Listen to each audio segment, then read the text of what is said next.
ஹாலிடேஸ்னாலே அது நம்ம GT ஹாலிடேஸ் தான். South India's #1 travel brand. சன்லேண்ட்ல சமைச்சா சக்தி தானா வரும். ஒரு திருநங்கை வாழ்க்கை திருநங்கையா மாறதுக்கு முன்னாடியும் மாறினதுக்கு அப்புறமும் என்னங்க வித்தியாசம்? மாறினதுக்கு அப்புறமும் நிறைய கஷ்டங்களை தான் அனுபவிக்கிறோம். எங்களுக்கு பிடிச்ச மாதிரியான வாழ்க்கையை நாங்கள் வாழ்றோன்ற ஒரு சந்தோஷம். நம்ம ஏன் இந்த செருப்பு போடுறோம், நம்ம ஏன் இந்த பேண்ட் போடுறோம், நம்ம ஏன் இந்த டிஷர்ட் போடுறோம், நம்மளுக்கு இது பிடிக்கவே இல்லையே, ஏன்னா நாங்கள் ஃபுல்லாக மாறல.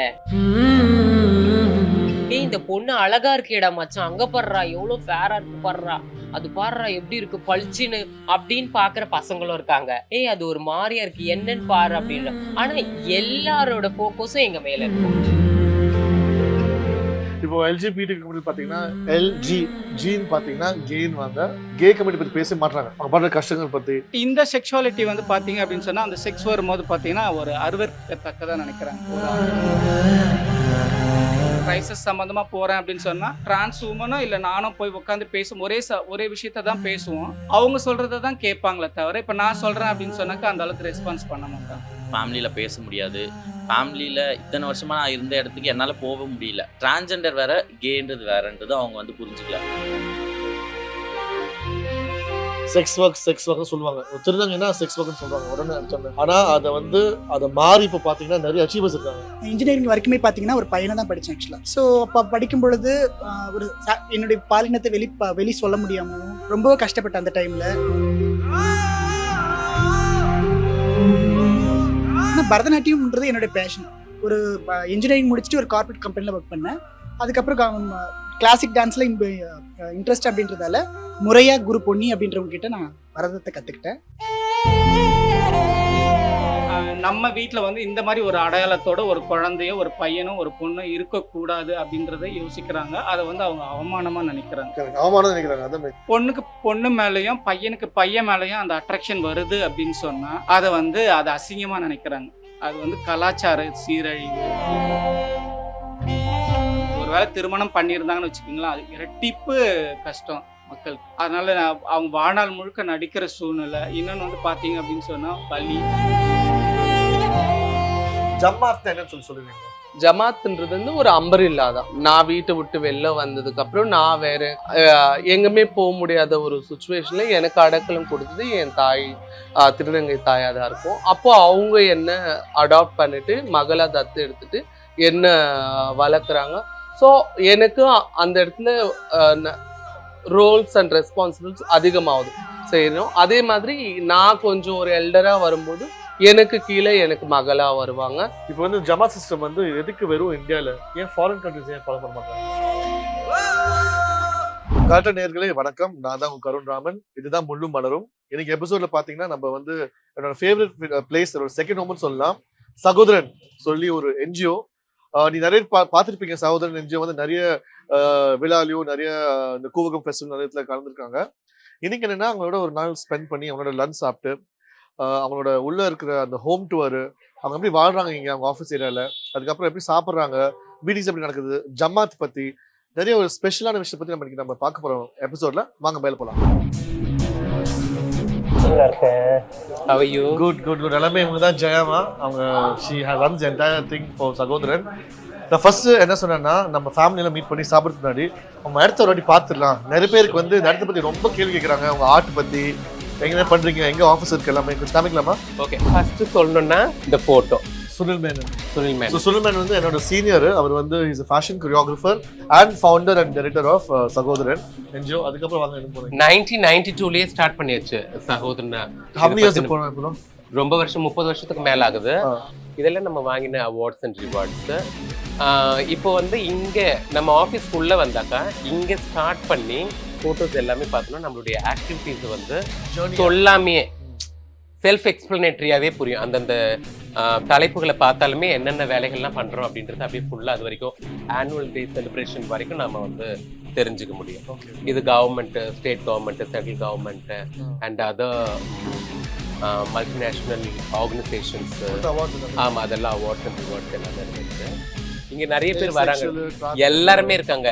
ஏசெக்சுவல் இருக்காங்க, love is love, pride month celebration and lesbian, B proud, I am K, அந்த மாதிரியான வார்த்தைகள்லாம், இந்த வார்த்தைகள்லாம் அவங்களே கண்டுபிடிச்சு பண்ணினது. அப்போ எந்த அளவுக்கு அவங்க சென்சிடைஸ் ஆயிருக்காங்க நம்ம ஆஃபீஸ் வந்து நம்ம இது பண்ணி ஒரு 4 வருஷம் இருக்கும். சகோதரன் அப்படின்றது ஒரு பேனியன்.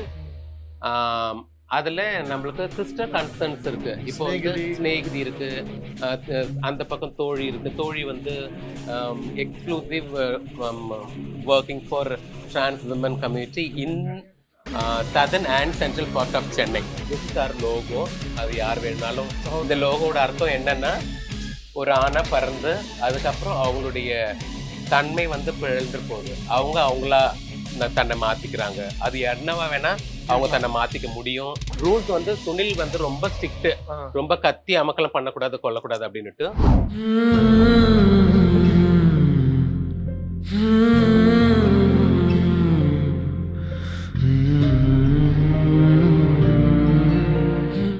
ஸோ தாசிட்டோஸ்க்கு ரொம்ப ரொம்ப நன்றி for giving us food today.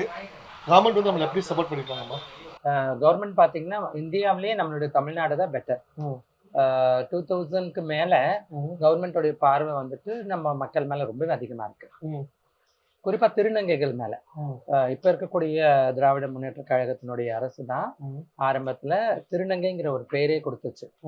அதுக்கப்புறம் திருநங்கை நல வாரியம், திருநங்கைகள் தினம், இவங்களுக்கான சிறப்பு கவன கூட்டம், இப்படி நிறைய விஷயங்களை வந்து தமிழ்நாடு அரசாங்கம் தான் கொண்டு வந்துச்சு. நம்ம வந்து சகோதரன் வந்துட்டு 2000க்கு முன்னர்ந்தே நம்ம பண்ணிட்டு இருக்கிறோம். நிறைய லாபி பண்ணியிருக்கோம். நம்ம சீனியர் நிறுவனம் இல்லையா, அதனுடைய ரிஃப்ளெக்ஸ்லாம் பார்த்தீங்கன்னா 2000க்கு மேலே இந்த மாதிரியான மாற்றங்கள் வந்துச்சு. இப்போ சமீபத்தில் ஒரு 5-6 வருஷமா வந்துட்டு லெஸ்பியன், கே, பைசெக்சுவல்ஸ் கூட, கொயர் பீப்புளை கூட கவர்மெண்ட் வந்துட்டு அணைச்சிட்டு வராங்க. லைக் முதல்ல திருநங்கைகள் நலவாரியம் வரும்போது திருநங்கைகள் தான் அதில் இருந்தாங்க. 2019 இருந்து பார்த்தீங்கன்னா திருநம்பிகளையும் திருநங்கை நலவாரியத்தில் கொண்டு வந்துட்டாங்க. அவங்களுக்கும் திருநங்கைகளுக்கு உண்டான எல்லா பெனிஃபிட்ஸும் கொடுக்க ஆரம்பிச்சிட்டாங்க. ஐடென்டிட்டி கார்ட்ஸு, அவங்களுக்கு வந்து திருநங்கைங்கிற பேரில் வந்துட்டு அவங்க விரும்பின ஆணுன்னு கூட அவங்களுக்கு ரேஷன் கார்டு எல்லாம் கொடுக்க ஆரம்பிச்சிட்டாங்க. இப்போ ஒரு 3 வருஷமா வந்துட்டு லெஸ்பியன், அப்போ சொன்னேன் இல்லையா, லெஸ்பியன், கே, பைசெக்சுவல்ஸையும் கவர்மெண்ட் வந்து பார்க்க ஆரம்பிச்சிட்டாங்க. ஒரு பாலிசி ஒன்று கிரியேட் பண்ணிட்டு இருக்கிறோம். அந்த கமிட்டியில் கூட நான் சகோதரன் சார்பாக மெம்பராக இருக்கேன். அந்த பாலிசி கூட எல்ஜிபிடி ஐக்கியூ பாலிசின்னு தான் சொல்லியிருக்காங்க. சாரா, அந்த பாலிசி கூட எல்ஜிபிடி ஐக்கியூ பாலிசின்னு தான் சொல்லியிருக்காங்க. இதெல்லாம் ஒரு நல்ல ஒரு முன்னேற்றம். அது எப்படி வரப்போகுதுன்னு இனிமேல் தான் நமக்கு தெரியும். நம்ம இன்புட்ஸ் நிறைய கொடுத்துருக்கோம். ஸோ தமிழ்நாடு அரசாங்கம் தான் ஃபார் பெட்டர்.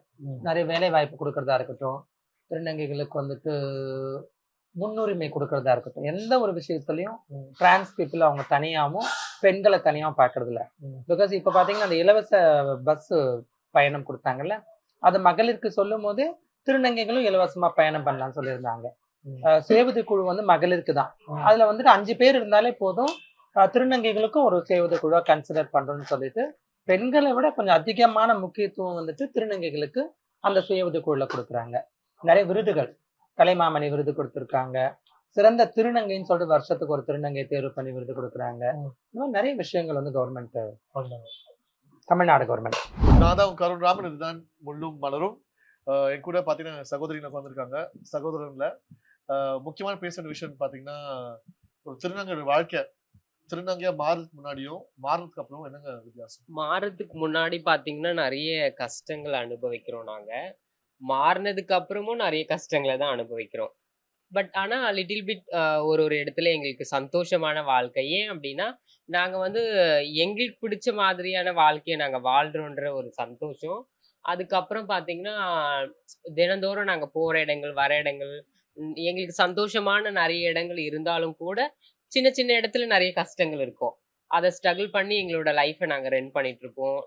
டிரான்ஸ் உமன் ஆனதுக்கு அப்புறம். அதுக்கு முன்னாடி பெண் தன்மை கொண்டு ஆனாதான் இருப்போம். பார்க்குற ஜனங்களுக்கு வந்து எங்களை திருநங்கைன்னு தெரியாது. ஒரு பாய் அந்த ஐடியில தான் நாங்கள் இருப்போம். அப்போ எங்கள் மனசுக்குள்ள நாங்கள் பெண்ணாக தானே நாங்கள் எங்களை உணர்ந்துக்கிறோம். அப்போ நாங்கள் போகும்போது எங்களுக்குள்ளேயே ஒரு கேள்வி இருக்கும். நம்ம ஏன் இந்த செருப்பு போடுறோம், நம்ம ஏன் இந்த பேண்ட் போடுறோம், நம்ம ஏன் இந்த டிஷர்ட் போடுறோம், நம்மளுக்கு இது பிடிக்கவே இல்லையே. பட் ஆனால் உலகத்துக்காகிலும் நாங்கள் அதை, ஏன்னா நாங்கள் ஃபுல்லாக மாறலைல்ல, அதனால அது அப்படியே போவோம். அப்புறம் ஸ்டெப் பை ஸ்டெப்பாக நாங்கள் ஒன்று அப்படியே மாற்றிட்டு அதுக்கப்புறம் லெக்கின் போடுறது, அதுக்கப்புறம் டிஷர்ட் போடுறது, அதுக்கப்புறம் கொஞ்சம் ஹேர் வளர்ந்தோன்னும் குர்த்தி டாப் போடுறது, அதுக்கப்புறம் ஃபுல்லாக மாறினதுக்கப்புறம் ரொம்ப சந்தோஷமாக இருக்கும் எங்களுக்கு மனசுக்குள்ள. ஐயோ ஜாலி, நம்ம நினச்ச மாதிரி நம்ம லைஃப் வந்து அமைஞ்சிடுச்சு, நம்ம ஒரு பொண்ணாவே ஆயிட்டோம் அப்படின்ற ஒரு சந்தோஷம் இருக்கும். ரொம்ப சந்தோஷம் இருக்கும். ஒரு சந்தோஷம் சொல்ல முடியாது, நிறைய சந்தோஷம் இருக்கும் எங்களுக்குள்ள. எங்களை ஒருத்தவங்க பார்க்கும்போது எங்களை பெரும்பாலுமே திருநங்கைகள் போகும்போது யாரா இருந்தாலும் பார்க்க தான் செய்வாங்க. பார்க்காத ஜனங்களே இருக்க மாட்டாங்க. ஏன் அப்படின்னா நாங்க அவ்வளோ அழகு. இவங்க பொண்ணா இல்ல திருநங்கையா அப்படின்னு தெரியாமையும் பார்ப்பாங்க. ஏய் இந்த பொண்ணு அழகா இருக்கேடா மச்சான், அங்க பாடுறா எவ்வளவு ஃபேரா இருக்கு பாடுறா, அது பாடுறா எப்படி இருக்கு பளிச்சுன்னு அப்படின்னு பாக்குற பசங்களும் இருக்காங்க. அதுக்கப்புறம் ஒரு சிலர்ல ஏய் அது ஒரு மாதிரியா இருக்கு என்னன்னு பாரு அப்படின்ற. ஆனா எல்லாரோட போக்கஸும் எங்க மேல இருக்கும். நாங்க சொசைட்டில நடக்கும் போதும் சரி, போகும்போதும் சரி, அந்த மாதிரி ஒரு ஒரு சின்ன சின்ன வருத்தங்கள் இருக்கும். மேபி எங்க ஃபேமிலியில ரொம்ப நாளைக்கு அப்புறம் எங்களை ஏத்துக்குவாங்க. சட்டுன்னு ஏத்துக்க மாட்டாங்க. ஏன் ரொம்ப நாளைக்கு அப்புறம் எங்களை ஏத்துக்கிறாங்க அப்படின்னா, நாங்க ஃபுல்லாவே மாறிடுறோம்ல, அழகாயிடுறோம். எங்களுக்கு நல்ல லாங்கா முடி வளர்ந்துடுது. நாங்க ரொம்ப ஃபேர் ஆயிடுறோம். நல்லா மேக்கப் பண்றோம். நல்லா பேசுறோம். அதெல்லாம் பார்த்தோன்னா அவங்களுக்கு பிடிக்க ஆரம்பிக்குது. ஏன்னா நிறைய பொதுமக்களுக்கே பிடிக்குது இல்ல. நம்ம ரோட்ல போகும்போது ஜனங்களுக்கே நம்மள பிடிக்குதுன்னும் போது, நம்மளோட ஃபேமிலி ஐயோ நம்ம புள்ளையாச்சு அது, இவ்வளவு அழகாயிடுச்சு பாரு அப்படின்ற மாதிரி நம்மள ஏத்துக்குவாங்க. ஏத்துக்கினாலும் கூட ஒரு சில இடத்துல வந்து நம்மள ஐடி பண்ணிருவாங்க. என் பொண்ணு அப்படின்னு சொல்லிட்டு எங்க அம்மாவே பேசுவாங்க. எங்க அப்பாவும் சொல்றாரு என் பொண்ணு என் மகதான் அப்படின்னு. ஆனாலும் ஒரு இடத்துல திருநங்கைன்ற ஒரு வார்த்தையை வந்து திணிப்பாங்க. அப்போ எங்களுக்கு என்ன ஆகும், ரொம்ப கஷ்டமா இருக்கும். ரொம்ப அழகா நம்மள பார்த்து நம்மள கூப்பிட்டு நம்மள போய் அதனால நாங்க என்ன பண்றோம்னா நாங்களாவே இருந்துக்கிறோம். ஏதோ கூப்பிடுறீங்களா வருமா, அந்த ஃபங்க்ஷன் அட்டன் பண்றோமா போறோம், அதுதான் அப்படின்னு சொல்லிட்டு எங்களோட ஃப்ரீடம் நாங்க யாருக்காக விட்டு கொடுக்கணுன்ற அவசியமும் இல்லை, விட்டு கொடுக்கவும் நாங்க மாட்டோம். இதுதான் நான் சொல்லிக்கிறேன். இப்போ எல்ஜிபிடி பாத்தீங்கன்னா ஜின்னு பாத்தீங்கன்னா கெயின் வாங்க, தட் இஸ் ஹோமோசெக்சுவல் வாங்க, நிறைய விதம் இருக்கு பசங்க கூப்பிடுற மாதிரி. ஸோ நீங்க 2 பேரும் நம்ம கே கம்யூனிட்டி சம்பந்தமானவங்க. நிறைய பேர் வந்து நீங்க கே அண்ட் திருநங்கை கம்யூனிட்டி சம்பந்தமானவங்க. நிறைய பேர் வந்து கே கம்யூனிட்டி பத்தி பேச மாட்டாங்க, அவங்க பண்ற கஷ்டங்கள் பத்தி. நீங்க எக்ஸாம்பிள் சொன்னீங்க, நீங்க வந்து போலீஸ் ஸ்டேஷன் போனீங்க ஒரு விஷயத்துக்காக, அங்க போகும்போது திருநங்கை பேசுறது கேட்கறாங்க, ஆனா ஒரு கே மேனோட விஷயம் அவ்வளவு கேட்க மாட்டாங்க அப்படின்னு சொன்னாங்க. அதை பத்தி கொஞ்சம் சொல்லுங்க. ஆக்சுவலி வந்து பார்த்தீங்கன்னா டிரான்ஸ்ஜெண்டர் அப்படின்னு சொன்னால் அவங்களோட ஜெண்டர் சம்மந்தப்பட்ட விஷயமா இருக்குது. அதாவது ஒரு ஆணிலிருந்து அவங்க பெண்ணாக மாறி ஒரு பெண்ணாக மாறிட்டாங்க, அதாவது ஜெண்டர் வந்து மாறிட்டாங்க அப்படின்றது கிடைக்குது. பட் ஆனால் ஒரு கேவோ ஒரு பைசெக்சுவல் மென்னோ இல்லை வந்து லெஸ்பியனோ வந்து பார்த்தீங்க அப்படின்னு சொன்னால் அவங்கள ஜெண்டர் வந்து பார்க்கறது கிடையாது. ஏன்னா அங்கே ஜெண்டர் சேஞ்ச் இல்லைல்ல. அங்கே பார்த்தீங்க அப்படின்னு சொன்னால் அவங்களோட செக்ஷுவாலிட்டி தான், அவங்களோட பாலியல் ஈர்ப்பு வந்து அங்கே பேசப்படுது. ஸோ பொதுவாகவே நம்ம இடத்துல வந்து பார்த்தீங்கன்னா செக்ஸ் சம்மந்தமான விஷயத்த வந்து ஒரு ஆண் பெண்ணுக்கான ஈர்ப்பையே கூட மறைச்சி தான் பேசுகிறோம். அவ்வளோ ஓப்பனாக பேசுறது கிடையாது. அந்த அட்ராக்ஷனும் சரி, அந்த லவ்வையும் சரி, அது வந்து மூடி மறைச்சி தான் இருக்காங்க. பட் இந்த செக்ஷுவாலிட்டி வந்து பார்த்தீங்க அப்படின்னு சொன்னால் அந்த செக்ஸ் வரும்போது பார்த்தீங்கன்னா ஒரு அருவருக்கத்தக்கதாக நினைக்கிறாங்க. ஒரு ஆணுக்கு ஆண் ஈர்ப்போ இல்லை பெண்ணுக்கு பெண் ஈர்ப்போ, ஒரு ஆணுக்கோ இல்லை பெண்ணுக்கு 2 பால் மேலே ஈர்ப்பு அப்படின்றது வந்து செக்ஸ் சம்மந்தப்பட்ட விஷயம் வருதுன்றதுனால அங்கே அக்செப்டன்ஸ் கிடையாது. இப்போ நானும் சபையும் வந்து பார்த்தீங்க அப்படின்னு சொன்னால் நம்ம எல்ஜிபிடி மக்களுக்கான கிரைசிஸ் போகிறோன்னு வச்சுக்கோங்களேன். அது வந்து எங்கே வேணாலும் இருக்கலாம். ஒன்று போலீஸ் ஸ்டேஷனில் இருக்கலாம், ஃபேமிலியில் இருக்கலாம், அரசாங்க சம்மந்தப்பட்ட ஆஃபீஸோ ஏதோ ஒரு இடத்துக்கு போகிறோன்னு வச்சுக்கோங்களேன். அங்கே வந்து பார்த்தீங்க அப்படின்னு சொன்னால் விசிபிள் கம்யூனிட்டிக்கு தான் வந்து பார்த்தீங்கன்னாக்கா அவங்க ரெஸ்பான்ஸ் பண்ணுவாங்க. இப்போ உதாரணத்துக்கு வந்து டிரான்ஸ் மென்னும் டிரான்ஸ் உமனும் இருக்காங்கன்னு வச்சுக்கோங்க. அவங்களோட பிரச்சனை சம்மந்தமாக பேசும்போது கொஞ்சம் என்ன சொல்லுவாங்க, போல்டாகவே பேசுவாங்க. என்ன பிரச்சனை, ரொம்ப நெருக்கமாக ஃப்ரெண்ட்லியாக அவங்களுக்கு என்ன பிரச்சனைன்றதை ஐடென்டிஃபிகேஷன் பண்ணி அதுக்கு சொல்யூஷனோ இல்லை என்ன பண்ணுறதோ பண்ண முடியும். பட் அந்த எல்ஜிபி வராங்க பார்த்தீங்களா, அவங்க அந்த மக்கள் சம்மந்தமாக பேசும்போது வந்து பார்த்தீங்கன்னா ரெஸ்பான்ஸ் பண்ணவே மாட்டாங்க. ஏன்னா அது வந்து செக்ஸ் சம்மந்தப்பட்ட விஷயமா இருக்குது. அவங்க ஆமாம், ஒரு ஆணோ இல்லை பெண்ணுக்கு பெண்ணோ, ஆணுக்கும் பெண்ணுக்கு 2 பேருக்குமான அந்த ஈர்ப்பு இருக்குது அப்படின்றது, அந்த அட்ராக்ஷன் செக்ஸுவல் அட்ராக்ஷன் பற்றி பேசினாலே கொஞ்சம் முகம் சுளிப்பாங்க. இன்னொன்று வந்து பார்த்தீங்க அப்படின்னு சொன்னால் நான் எல்லாரையுமே சொல்ல விரும்பலை. சில பேர் வந்து பார்த்தீங்கன்னா அந்த விசிபிலிட்டிக்காக டிரான்ஸ்ஜெண்டருக்கு இல்லை டிரான்ஸ் உமன் அண்டு மென்னுக்கு ஹெல்ப் பண்ணும்பொழுது அவங்கள வந்து மற்றவங்க பாராட்டுவாங்க அப்படின்றதுக்காக கூட ஒரு சிலவங்க வந்து பண்ணுறாங்க. பட் அதுவும் நல்ல விஷயந்தான். பட் இந்த புரிதல் கிடையாது. எல்ஜிபி சம்மந்தமான புரிதல் கிடையாது, அக்செப்டன்ஸும் கிடையாது. ஏன்னா மக்கள் வந்து இந்த செக்ஸ் சம்மந்தமான விஷயம் வருதுன்றதுனால மக்களும் வெளியில் வரமாட்டேன்றாங்க ஓப்பனாக. ஸோ நிறைய வந்து அந்த பிரச்சனைகளை சந்திக்கிறாங்க. உதாரணத்துக்கு நானே கூட போகிறேன்னு வச்சுக்கோங்களேன், ஒரு கிரைசிஸ் சம்மந்தமாக போகிறேன் அப்படின்னு சொன்னால் ட்ரான்ஸ் உமனும் இல்லை நானும் போய் உட்காந்து பேசும் ஒரே விஷயத்த தான் பேசுவோம். அவங்க சொல்கிறத தான் கேட்பாங்களே தவிர, இப்போ நான் சொல்கிறேன் அப்படின்னு சொன்னாக்கா அந்த அளவுக்கு ரெஸ்பான்ஸ் பண்ண மாட்டாங்க.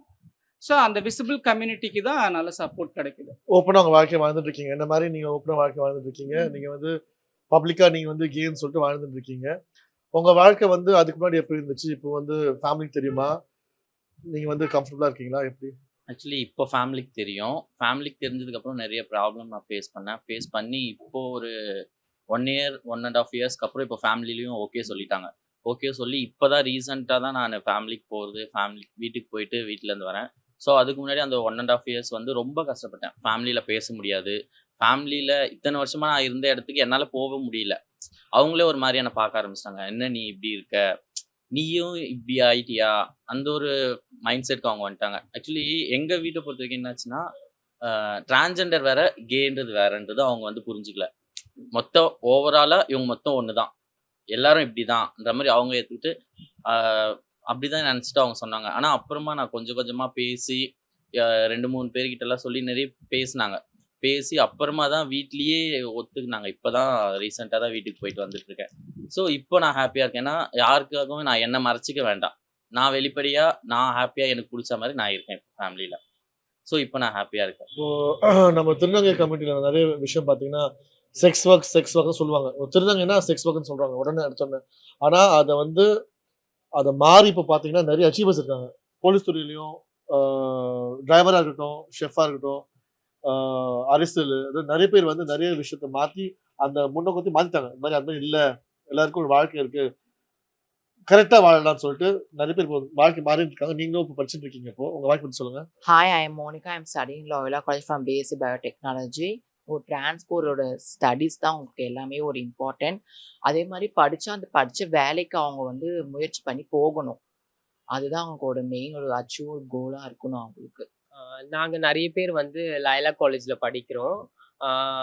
நான் இந்த இடத்துல வந்து எதுக்கு இந்த பதிவை நான் சொல்கிறேன் அப்படின்னா, ரொம்ப எங்களுக்கு வந்து கைட் பண்ணி எங்களை படிக்க வைக்கிறாங்க லயலா காலேஜில். இவ்வளோ காலம் கழித்து நான் திருநங்கையில் வந்து போய் பெக்கிங் பண்ணி செக்ஸ் ஒர்க் பண்ணி எல்லாம் முடிஞ்ச பிறகு கூட எனக்கும் வாய்ப்பு கொடுத்ததுன்னு பார்த்தீங்கன்னா லயலா காலேஜ் தான். நான் லயலாவில் வந்து மினி MBA பண்ணுறேன். அதே மாதிரி நிறைய ஸ்டூடெண்ட்ஸும் படிக்கிறாங்க.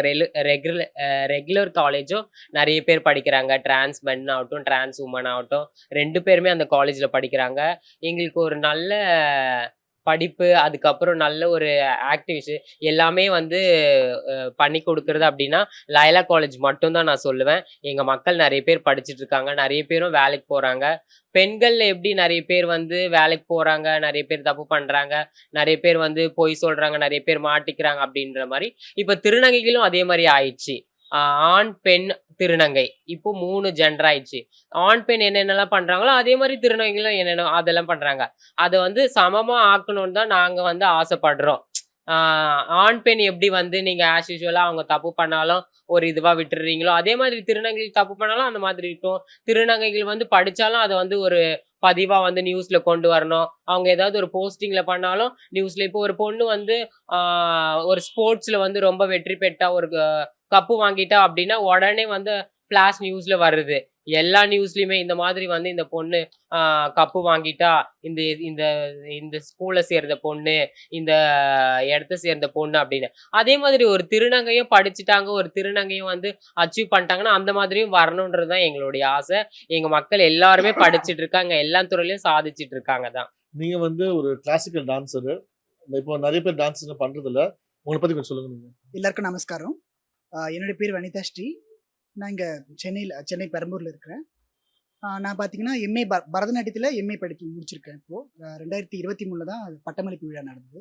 ஆக்சுவலாக பார்த்தீங்கன்னா இன்ஜினியரிங் வரைக்குமே என்னுடைய இளங்கலை பட்டம் வந்து இன்ஜினியரிங் முடிச்சிருக்கேன். ஆக்சுவலாக இன்ஜினியரிங் வரைக்குமே பார்த்தீங்கன்னா ஒரு பையனை தான் படித்தேன் ஆக்சுவலாக. ஸோ அப்போ படிக்கும் பொழுது ஒரு என்னுடைய பாலினத்தை வெளி சொல்ல முடியாமவும் ரொம்ப கஷ்டப்பட்டேன் அந்த டைமில். ஸோ எப்படி அந்த அந்த இதுவும் படித்து முடிச்சிட்டேன். ஆனால் பரதநாட்டியம்ன்றது என்னுடைய பேஷன். ஒரு இன்ஜினியரிங் முடிச்சுட்டு ஒரு கார்ப்பரேட் கம்பெனியில் ஒர்க் பண்ணேன். அதுக்கப்புறம் கிளாசிக் டான்ஸில் இன்ட்ரெஸ்ட் அப்படின்றதால முறையாக குரு பொன்னி அப்படின்றவங்க கிட்ட நான் பரதத்தை கற்றுக்கிட்டு அதுக்கப்புறம் வந்து இதில் ஒரு எம்ஏ பரதநாட்டியம் படித்தா நல்லாயிருக்கும் அப்படின்னு அவங்க சஜஸ்ட் பண்ணாங்க. ஸோ நானும் இன்னொரு திருநங்கை ராஜகுமாரி அப்படின்னு சொல்கிறவங்க 2 பேருமே வந்து அந்த காலேஜில் படித்தோம். முழுக்க பிஇ படிச்சுட்டு டைரெக்டாக வந்து இங்கே பொண்ணாவே படிக்க போகிறேன் அப்படின்றது ரொம்பவே நர்வஸாக இருந்தது எனக்கு. எப்படி படிக்க போகிறேன், எப்படி படித்து முடிக்க போகிறேன் அப்படின்னு. ஆனால் எதிர்பார்த்ததை விட அங்கே இருக்கிற துணைவேந்தர் சௌமியா அவங்கலேருந்து எங்கள் கிளாஸ் டீச்சர் ஸ்ரீலதா வினத், அதுக்கப்புறம் மதன் சார் அப்படின்றவங்க நிறையவே சப்போர்ட் பண்ணாங்க எங்கள் 2 பேருக்குமே. அந்த காலேஜை வெற்றிகரமாக படித்து முடிக்க எந்த ஒரு சுணக்கமும் இல்லாமல் எவ்வளோ பிரச்சனைகள் வந்தாலும் வெற்றிகரமாக முடிக்கிறதுக்கு வந்து அவங்க ஹெல்ப் பண்ணாங்க. அது மட்டும் இல்லாமல் நான் இங்கே படித்தாலும் ஒரு குரு கிட்ட முறையாக நான் டான்ஸை கற்றுக்கிட்டாலும் என்னோட திறமையை கொண்டு வருது பல்வேறு மேடைகளை வந்து கொண்டு வருது சகோதரன் சொல்லலாம். சகோதரனை பொறுத்த வரைக்கும் என்ன சொல்லலாம் அப்படின்னா, திறமையான திருநங்கைகளுக்கு முதல்ல அவங்க முன்னுரிமை கொடுக்கறதுல ஃபர்ஸ்ட் யாருன்னு பார்த்தீங்கன்னா சகோதரன் தான் சொல்லுவாங்க. எந்த திருநங்கைக்கு ஒரு கவிதையாகட்டும், ஒரு இங்கிலீஷ் திறமையாகட்டும், என்னென்ன திறமை எந்தெந்த திருநங்கை இருக்கோ அந்தந்த இடத்துல வச்சு அழகு பார்க்கறது சகோதரன் சொல்லலாம். எங்கள் பிடி இவர் சுனில் மேனன், அவருக்கு ரொம்ப நன்றி சொல்லிக்கிறேன். அதுக்கப்புறம் எங்கள் பொன்னி மாஸ்டருக்கும் நான் நன்றி சொல்லிக்கிறேன். மேற்கொண்டு இந்த பட்டப்படிப்பு முடிக்க எனக்கு உதவி இருந்த அத்தனை ஆசிரியர்களுக்கும், என்னுடைய ஃப்ரெண்ட்ஸ், எனக்கு சப்போர்ட் பண்ண எல்லா ஃப்ரெண்ட்ஸுக்கும் நன்றி சொல்லிக்கிறேன். இது மட்டும் இல்லாமல் இனி வர திருநங்கைகளுக்கு எந்தெந்த பாடப்பிரிவில் எப்படிலாம் இன்ட்ரெஸ்ட் இருக்கோ அந்தந்த துறையில் அவங்களை என்கரேஜ் பண்ணி டிஸ்கரேஜ் பண்ணாமல் என்னென்ன அவங்ககிட்ட நெகட்டிவ் இருக்கோ அதெல்லாம் எடுத்துட்டு பாசிட்டிவ் விஷயங்களை மட்டும் சொல்லி அவங்களை என்கரேஜ் பண்ணால் மென்மேலும் சாதிப்பாங்க. இனி வர திருநங்கைகளுடைய சமுதாயமும் சரி மேற்கொண்டு ஷைன் ஆகி நல்ல நிலைமைக்கு வரும்ன்றது என்னுடைய நம்பிக்கை. நம்ம இந்தியாவிலே பார்த்தீங்கன்னா நம்ம தமிழ்நாடுல பார்த்தீங்கன்னா சென்னையில் வந்து திருநங்கைகளுக்கு வந்து ஒரு ஷெல்டர், ஒரு சேஃப்டி ஜோன் பார்த்தா நம்ம தொழில் தான். அதில் நீங்கள் வந்து ஒரு இம்பார்ட்டன்ட் பார்ட்டாக இருக்கீங்க. அதை பற்றி சொல்லுங்க. கண்டிப்பா அது வந்து நம்ம பெருமைப்படக்கூடிய விஷயம். ஏன்னா இந்தியாவிலேயே முதன்முறையாக திருநங்கைகளுக்கு காப்பகம் அமைச்சது சென்னையில் மட்டும்தான். அது நம்ம சென்னை கார்பரேஷனும் இணைஞ்சு தோழி திருநங்கை காப்பகம் நடத்திட்டு வரோம். இந்த காப்பகத்தில் பார்த்தீங்கன்னா 4 வகையான திருநங்கைகள் வந்து தங்கியிருப்பாங்க. ஃபேமிலி கவுன்சிலிங் கொடுப்போம். இந்த மாதிரி உங்கள் பையன் வந்து திருநங்கையாக மாறிருக்காங்க, இன்றைக்கி சொசைட்டியில் நல்ல ஒரு அங்கீகாரத்தில் இருக்கும்போது வந்து ஃபேமிலியை அக்செப்ட் பண்ண ஆரம்பிச்சு அவங்க ஃபேமிலியோட அவங்களை ரீஇன்டெகிரேஷன் பண்ணுறோம். ஸோ ரீஹாபிலிட்டேஷன் பண்ணுறோம், ரீஇன்டெகிரேஷன் பண்ணுறோம். ஸோ தொடர்ந்து இது ஒரு ரொட்டீன் ஒர்க்கு. ஸோ வந்தவங்க அப்படியே டம்ப் பண்ணி ஒரே இடத்துல அவங்களுக்கு 3 வேளை சாப்பாடு கொடுத்து தங்க வச்சு, அது மட்டும் இல்லாமல் வயசான திருநங்கைகளுக்கு அப்படி 3 வேளை சாப்பாடு கொடுத்து படுக்க வச்சுருவோம். அது தவிர்த்து யங்ஸ்டர் திருநங்கைகளுக்கு அவங்களுக்குள்ள என்ன திறமை இருக்குது அந்த திறமையை கண்டுபிடிச்சி அதை அவங்களை ஷைன் பண்ணி அது மூலயமா வந்து அவங்க திறமையை வெளிக்காட்டி ஸோ அவங்க ஏர்ன் பண்ண வச்சு அவங்களுக்கு ஒரு லைஃப் செட்டில்மெண்ட் பண்ணுறாங்க. ஜி கம்யூனிட்டி பார்த்தீங்கன்னா நிறைய பசங்க வந்து ஃபோர்ஸ் பண்ணி மேரேஜ் பண்ணிக்கிறானுங்க. எப்படின்னா ஃபேமிலி வந்து சொசைட்டிக்கு பயந்து வந்து பசங்களை வந்து ஒரு பொண்ணை கிளம்பி விட்டுருவானுங்க. என்ன ஆகிடும், அது பொண்ணுக்கு குழந்தை பிறக்காது. அந்த பொண்ணை குறை சொல்லி அந்த பொண்ணை டார்ச்சர் பண்ணி அந்த பொண்ணு செத்து போயிடும். ஆனால் பிரச்சனைக்கு பார்த்தீங்கன்னா அந்த பையன் தான். ஏன்னா அவனுக்கு அவங்க அந்த பொண்ணுக்கிட்ட எந்த ஃபீலிங்ஸும் கிடையாது. ஆனால் சொசைட்டி வந்து அந்த பையனை வந்து அவங்க அம்மா அப்பா பக்கத்துக்கு தெரிஞ்ச பிரச்சனை ஆகிடும், இது பொண்ணு கல்யாணம் பண்ணி தீரணும்னு சொல்லிட்டு நிறைய ஃபேமிலிஸ் ப்ரெஷர் கொடுத்துட்டு இருக்காங்க. அது மாதிரி நிறைய பசங்க வந்து பசங்க வந்து பொண்ணை மேரேஜ் பண்ணி டிவோர்ஸ் ஆகுது, நிறைய பொண்ணு செத்து போகிறாங்க, டிப்ரெஷன், மென்டல் ஹெல்த் ரொம்ப அஃபெக்ட் ஆகுது. அது என்ன காரணம் நினைக்கிறீங்க நீங்க? ஆக்சுவலி நம்ம மட்டும் சொல்ல முடியாது, அதில் லெஸ்பியனுக்கு கூட இருக்காங்க. முதல்ல வந்து பார்த்தீங்க அப்படின்னு சொன்னால், இப்போ நான் சகோதரில் வந்து அட்வான்ஸ் கவுன்சிலராக இருந்து மக்கள்கிட்ட ஒர்க் பண்ணுறதுனால நான் சொல்கிறேன், முதல்ல செல்ஃப் அக்செப்டன்ஸே இல்லை அவங்களுக்கு. அதாவது நான் ஒரு கேவோ ஒரு லெஸ்பியனோ இல்லை பைசெக்சுவல் அப்படின்றதுக்கான ஒரு கிளியரான ஒரு விஷயம் அவங்களுக்கு இல்லை. அதை பற்றின புரிதல் இல்லை. ஒருவேளை அதை புரிஞ்சுக்கிட்டாலும் செல்ஃபாக அக்செப்ட் பண்ணுறதுக்கு அவங்களால முடியல. ஏன்னா ஃபேமிலியில் இதை சொல்ல முடியாது, சொசைட்டிலையும் சொல்ல முடியாது, ஃப்ரெண்ட்ஸ்கிட்டையும் இதை ஷேர் பண்ண முடியாது. ஏன்னா நான் தான் ஏற்கனவே சொன்னது மாதிரி பார்த்தீங்கன்னா இதில் வந்து அவங்களோட ஜெண்டர் ஐடென்டிட்டி இல்லை, செக்ஷுவாலிட்டி இருக்குன்றதுனால அதை வந்து சொல்கிறதுக்கு வெக்கப்படுறாங்க. அப்படி வெக்கப்படுறதுனால என்ன ஆகுதுன்னா, ஒரு முழுக்கவே அவங்க வந்து ஒரு லெஸ்பியனோ ஒரு கேவோ வந்து பார்த்தீங்கன்னா ஒரு நார்மல் பையன் பொண்ணு எப்படி இருப்பாங்களோ அந்த மாதிரி தான் அவங்க வீட்டில் வந்து நடந்துக்கிறாங்க. அவங்களோட செக்ஷுவாலிட்டியை அவங்க சொல்கிறதும் இல்லை, ஷேர் பண்ணுறதும் இல்லை. ஒரு வேளை அப்படி ஷேர் பண்ணாலும் கூட வந்து அந்த ஃபேமிலி வந்து அக்செப்ட் பண்ணுறது இல்லை. அவங்க வந்து என்ன பண்ணுறாங்கன்னா, அந்த ஃபேமிலி வந்து ஒன்று வாரிசுக்காக இருக்கலாம், ஏன்னா அடுத்து வந்து ஒரு பொண்ணை கல்யாணம் பண்ணி ஒரு குழந்தை பெற்றெடுக்கணும் அப்படின்னு சொல்லி வாரிசு. இன்னொன்று வந்து அவங்களோட ஸ்டேட்டஸ். அதாவது நாங்கள் ரொம்ப வசதியாக இருக்கிறோம், ஒரு நல்ல நிலையில் இருக்கிறோம், நம்ம வீட்டில் வந்து இந்த மாதிரி ஒரு அடையாளத்தோட ஒரு குழந்தையோ ஒரு பையனோ ஒரு பொண்ணோ இருக்கக்கூடாது அப்படின்றத யோசிக்கிறாங்க. அதை வந்து அவங்க அவமானமாக நினைக்கிறாங்க. அவமானமாக நினைக்கிறாங்க.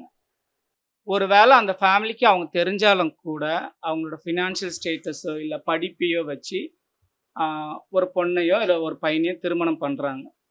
திருமணம் பண்ணி அதுக்கப்புறமா வந்து ஒரு சிலவங்க வந்து அதை என்ன சொல்கிறது, அவங்களோட அடையாளத்தை மறைச்சிக்கிட்டு சக்ஸஸாக வாழ்கிறாங்க. நம்ம இல்லைன்னு சொல்ல முடியாது. ஒரு சிலவங்களால் வந்து பார்த்தீங்கன்னா அது லெஸ்பியனோ கே, ஏன்னா இங்கேயே நம்மக்கிட்ட நிறைய க்ரைசிஸ் வந்திருக்காங்க. என்னால் அக்செப்ட் பண்ண முடியல, என்னால் அந்த லைஃப்பை சஸ்டெயின் பண்ண முடியல அப்படின்னு சொல்லி. ஸோ அவங்களுக்கு வந்து பார்த்தீங்க அப்படின்னு சொன்னால் ஒன்று நம்ம ப்ரெஷர் பண்ணி, ஏன்னா ரெண்டு பேரோட விஷயம் அடங்கி இருக்குன்றதுனால நம்ம டக்குன்னு போய் நீங்கள் சட்டப்படி பிரிஞ்சிடுங்க அப்படின்றத நம்ம சொல்ல முடியல. ஒன்று டாலரேட் பண்ணி நீங்கள் இருக்க ட்ரை பண்ணுங்க. அப்படி முடியல அப்படின்னு சொன்னால் உங்கள் ஃபேமிலிலேயே இல்லை உங்கள் பார்ட்னர்கிட்டயே பேசி லீகலாவோ முடிவெடுங்க. அப்படி இல்லை அப்படின்னு சொன்னாக்கா அவங்களுக்கு புரிய வைங்க அப்படின்னு சொல்லி சொல்கிறோம். முழுக்க முழுக்க வந்து பார்த்தீங்க அப்படின்னு சொன்னால் ஃபேமிலியோட அக்செப்டன்ஸ் கிடையாது. அவங்களோட அடையாளத்தை வந்து ஓப்பனாக பேச அப்படியே பேசினாலும் கூட பேரண்ட்ஸ் அதை ஏற்றுக்க மாட்டேன்றாங்க. இல்லை நீ அப்படி கிடையவே கிடையாது, நீ ஏதோ பேசுகிற, நீ மாடல் கல்ச்சரில் இருக்க, நீ சென்னையில் இருந்த அதனால தான் அப்படி இப்படின்னு சொல்லி அவங்கள பேச விடாமல் தடுத்து அதுக்கப்புறம் ஒரு நார்மல் லைஃப்க்கு அவங்க இது பண்ணுறாங்க. பட் அந்த ஒரு சிலவங்க வந்து பார்த்தீங்கன்னா அந்த லைஃப்பை வாழ பிடிக்காம தான் வாழ்ந்துட்டு இருக்காங்க. ஒரு சிலவங்களால் அதை டாலரேட் பண்ண முடியல, என்னால் பண்ண முடியல அப்படின்னு சொன்னால் சூசைட் ட்ரை பண்ணிடுறாங்க. அதான் தப்பு. நிறைய பசங்க வந்து பயப்படுறாங்க வெளியே வரதுக்கு, அதாவது கிளாசெட்லேருந்து வெளியே வரதுன்னு சொல்லுவாங்க. ஓப்பனாக அவங்க செக்ஷுவாலிட்டி பற்றி பேசுறதுக்கு வந்து முக்காசி ஃபேமிலி தான் காரணம்னு சொல்லுவாங்க. பேரண்ட்ஸ் வந்து அவங்களுக்கு வந்து கொஞ்சம் அக்செப்டன்ஸ் கிடைச்சது, பாதி திருநங்கை பாதி கே பீப்புள் எல்லாம் சூசைட் பண்ண மாட்டாங்க, தப்பான தொழிலும் பண்ண மாட்டாங்க. வீட்டில் அக்செப்டன்ஸ் கிடைச்சது போதுமே, எதுவுமே தேவையில்லை. உங்களுக்கு அம்மா அப்பா வந்து ஓகே சொன்னாலே போதுமே, நமக்கு வந்து கஷ்டப்பட அவசியம் கிடையாது. அது நிறைய ஃபேமிலிஸ் அது இல்லை இல்லைங்களா? அது முக்காசி பசங்களுக்கு அது இல்லை, பாய்ஸ்க்கு. அதை பற்றி என்ன சொல்றேன், நிறைய பேர் மூடி வாழ்ந்துருக்காங்க. அவங்க வாழ்க்கையை பற்றி நம்ம அவங்களுக்கு எப்படி ஒரு மொழி ஒரு விழிகால கூட்டு வரலாம் அவங்களுக்கு? ஏற்கனவே நம்ம சொன்னது மாதிரி தான். இப்போ வந்து டிரான்ஸ் உமன் வந்து பார்த்தீங்க அப்படின்னு சொன்னால் அவங்க ஒரு பாயாக இருந்து கேர்ளாக மாறும்போது அவங்களோட ஜெண்டர் ஐடென்டிட்டி வருது. அதாவது பையன்லேருந்து நான் பொண்ணாக மாறுறேன். அதுக்கு அடுத்து தான் அவங்களோட அட்ராக்ஷன் யார் மேலே வருதுன்றதை பற்றி அது செகண்டரி தான். பட் நான் வந்து பையனாக பிறந்தேன், பொண்ணாக மாறுறேன் அப்படின்னும் போது அந்த அடையாளத்தை வந்து ஃபேமிலி ஏற்றுக்கலனா கூட பெரும்பாலும் வந்து சிம்பத்தி பார்க்குறாங்க. ஐயோ பாவம் பையனாக இருந்து பொண்ணாக மாறிட்டாங்க அப்படின்னு சொல்லி அந்த சிம்பத்தியில் அக்செப்ட் பண்ணிக்கிறாங்க. பட் ஒரு பையனுக்கோ இல்லை ஒரு பொண்ணுக்கு பொண்ணு மேலேயும் பையனுக்கு பையன் மேலேயும் அந்த அட்ராக்ஷன் வருது அப்படின்னு சொன்னால் அதை அசிங்கமாக நினைக்கிறாங்க. அது வந்து கலாச்சார சீரழிவு, கலாச்சாரம் சம்மந்தமாக தான் அதை அசிங்கமாகவும் அவமானமாக நினைக்கிறாங்க. அதனால் வந்து பார்த்திங்கன்னா அவங்களோட அடையாளத்தை மறைச்சி காலம் முழுக்கவே அந்த சமூகம் என்ன அவங்களுக்கு அடையாளத்தை திணிச்சு இருக்கோ அதுபடியே அவங்க வாழ்கிறாங்க. இப்போ எப்படி வந்து ஒரு டிரான்ஸ் உமன் வந்து பார்த்தீங்க அப்படின்னு சொன்னால் என்னோட அடையாளப்படி நான் வாழலை அப்படின்னு சொன்னாக்கா அவங்களுக்கு காலம் முழுக்க அவங்களுக்கு கஷ்டம் தானே. இப்போ அவங்க சொன்னாங்க நிறைய பெயின் இருந்தாலும் கூட ஃபேமிலி விட்டு வந்தேன், சொசைட்டியில் அக்செப்டன்ஸ் கிடையாது, நல்ல வேலை இல்லை, நான் பெக்கிங் போனேன், செக்ஸ் ஒர்க் பண்ணேன். இது எல்லாமே ஏன்னா அந்த அடையாளம் சம்மந்தப்பட்டது தான். பட் இவ்வளோ கஷ்டங்கள் இருந்தாலும் அவங்க அடையாளப்படி வாழணுன்றதுக்காக வந்தாங்க. பட் அது எனக்கு சக்ஸஸாக இருக்குது, எனக்கு அது சந்தோஷமாக இருக்குது. அவ்வளோ கஷ்டத்தை ஃபேஸ் பண்ணி அந்த சந்தோஷத்துக்கு வராங்க. பட் லெஸ்பியன் கேஸ் வந்து பார்த்தீங்க அப்படின்னு சொன்னால் அந்த அக்செப்டன்ஸ் இல்லாதனால வாழ்நாள் முழுக்க அந்த வலி வேதனையோடு தான் வாழ்கிறாங்க. ஸோ அது வந்து நான் என்ன சொல்கிறது, அது வந்து யார்கிட்டையுமே சொல்ல முடியாது. ஒரு வேளை திருமணம் பண்ணியிருந்தாங்கன்னு வச்சுக்கிங்களேன், அது இரட்டிப்பு கஷ்டம் மக்களுக்கு. அதனால் அவங்க வாழ்நாள் முழுக்க நடிக்கிற சூழ்நிலை. இன்னொன்று வந்து பார்த்தீங்க அப்படின்னு சொன்னால் வலி. இன்னும் அந்த அடையாளத்தை மறைக்கிறாங்க அப்படின்றது அவங்களோட பார்ட்னருக்கோ, அவங்க கேஷுவல் பார்ட்னரோ இல்லை யாரையும் மீட் பண்ணுறாங்கன்னு வச்சுக்கோங்களேன், அந்த அடையாளத்தை மிஸ்யூஸ் பண்ணுவாங்க. ஏன்னா அவன் மறைக்கிறான் அப்படின்னும் போது அவங்கள எக்ஸ்ப்ளாய்ட் பண்ணி அது எதுவாக வேணா இருக்கலாம், ஃபிசிக்கல், எமோஷ்னல், ஃபினான்ஷியல், அது எதுவாக வேணாலும் த்ரெட்டன் பண்ணி அதை வாங்குவாங்க. ஸோ இந்த மாதிரி கஷ்டங்கள் வந்து பார்த்தீங்க அப்படின்னு சொன்னால் அவங்க வாழ்நாள் முழுக்க அதை அனுபவிச்சு தான் ஆகணும். எப்போ அவங்க கம் அவுட் வெளியில் வராங்களோ அப்பவும் கூட வந்து பார்த்தீங்கன்னா அந்த ஸ்டிக்மா இருக்கும். ஓப்பனாக வெளியில் வந்துட்டாலும் கூட திருநங்கையை ஏற்றுக்கிற மாதிரி, திருநம்பி பாவம் அவங்க வந்து இந்த மாதிரி மாறிட்டாங்க அப்படின்னு ஏற்றுக்கிற மாதிரி இருந்தாலும் கூட பட் லெஸ்பியன் கேஸை வந்து அவ்வளோ சீக்கிரத்தில் ஏற்றுக்க மாட்டாங்க. ஏன்னா அது Look like முக்காவாசி அவங்க ஒரு ஆண் தான். கஷ்டப்படுற பசங்க வந்து திருநம்பிக்கை தான் கொஞ்சம் கஷ்டப்படுறேன்னு சொல்லுவாங்க நிறைய பேர்கிட்ட. இல்ல அவங்களும் கஷ்டப்படுறாங்க. ஏன்னா திருநங்கைகளுக்கு நிறைய ஆப்ஷன் இருக்குது. திருநம்பிக்கை ஆப்ஷன் கிடையாது. சம்பாதிக்கிறதுக்கு நிறைய ஆப்ஷன்ஸ் இருக்குது. எப்படியோ அவங்க வந்து சர்வைவல் பண்றாங்க. பட் டிரான்ஸ் மென் பாத்தீங்க அப்படின்னு சொன்னா அவன் சமூகத்துக்கு ஒரு ஆண் தான். ஒரு ஆண் என்ன வேலை செய்வான், அது செஞ்சுதான் அவன் வந்து பிழைக்கணும். அப்படின்னும் போது கொஞ்சம் கஷ்டம் தானே.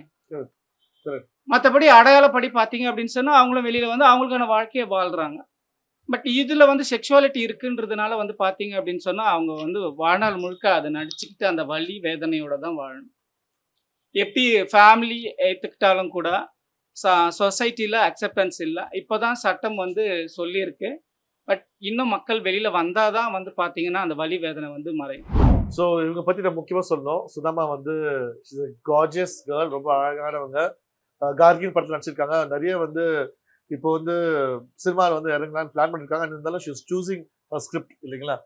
இப்போ சுதாமா உங்க ஈஸியான ஒரு வார்த்தையில் மக்களுக்கு புரியுற மாதிரி ஜமாத்னா என்னன்னு சொல்லுவீங்க?